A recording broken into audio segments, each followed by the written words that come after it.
So, muna siyang Lawi-Lawi cottages here at Buda.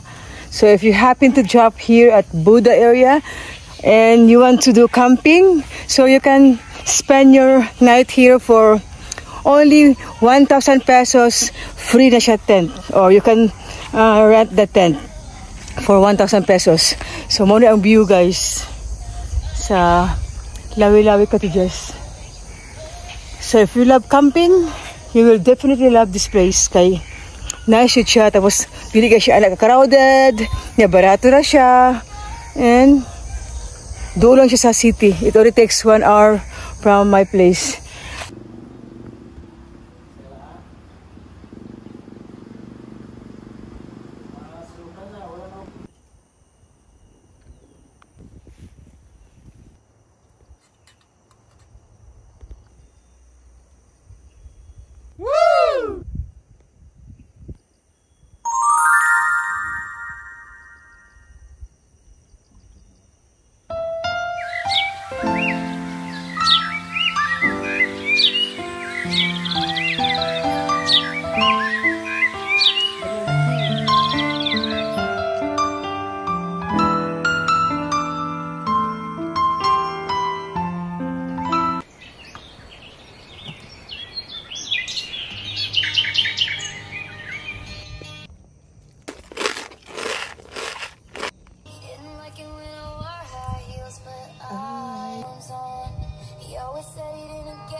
Good morning people.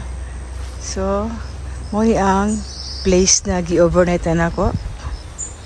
This is located here at Buda. It's called Lawi-Lawi cottages. Actually, it's very old na. Pero kaon lang ko naka-time mag-visit kay I feel like going to camping. So, nag-try ko camping for the first time in my life. So this is an old house of the owner, and the landscape and the place. Nice kang weather there guys, kay very cold, very relaxing, a little bit creepy kay medyo old na iyang place. Pero if you love nature and if you love quiet, relaxing, and nature feels, ganahan mo diri.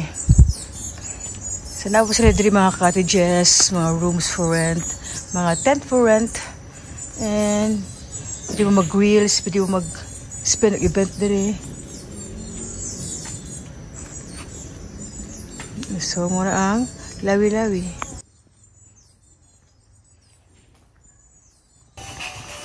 Sila yung mga playground dito sa kids. So, muna mga playground. Pwede yung makadula ang kids din na. And pwede mag-picnic dito.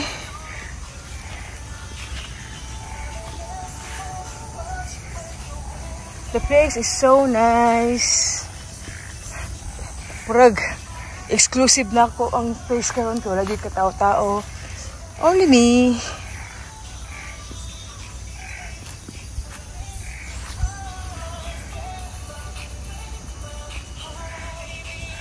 So, muna lang mga camping area.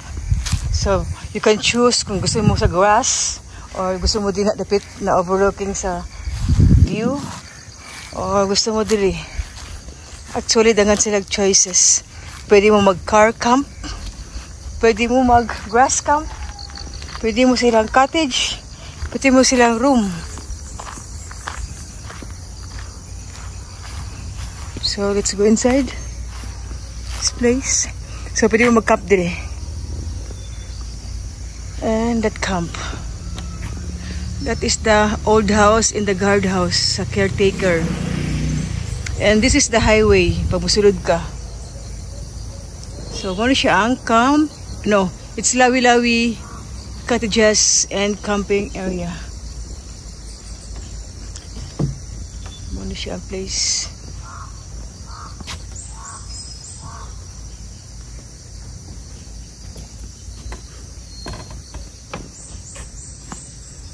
Napa dito sa ilang silingan, no? Napa isa camping area dito na with house.